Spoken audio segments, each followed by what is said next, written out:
In today's video, I'm going to teach you how to add a list in a Microsoft SharePoint page. Let's dive right in. To start, open up your preferred web browser and search for Microsoft SharePoint. Once the website is open, you'll need to sign in.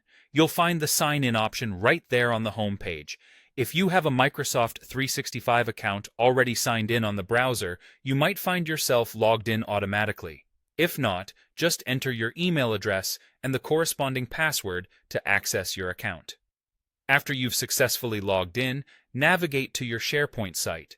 This is where you'll add your list. Look for the command bar at the top of the page.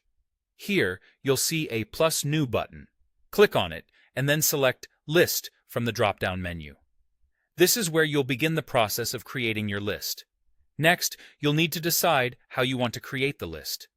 You have a few options. If you choose Blank List, you're essentially starting from scratch and will be able to define your own columns. Alternatively, you can create a list from Excel by importing data directly from a spreadsheet, which is a great option if you have existing data. If you're looking to save some time, you might consider creating your list from an existing SharePoint list. This allows you to use the columns of another list as a template.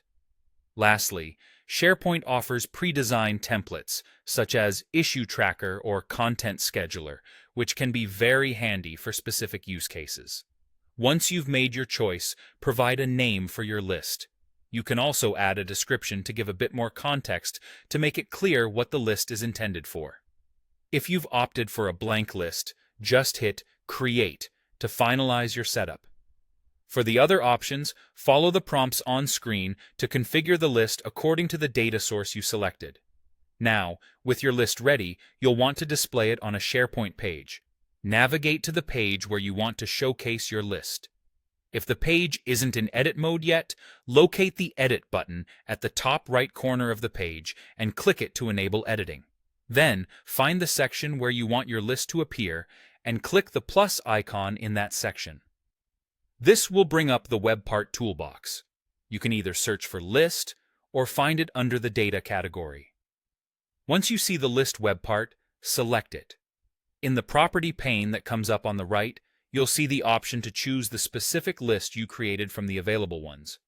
Select your list and it will appear right there on the page. And that's it.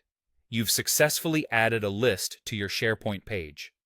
This can be a powerful tool for organizing and displaying information in a structured way on your SharePoint site. Thanks for watching, and good luck with your SharePoint adventures.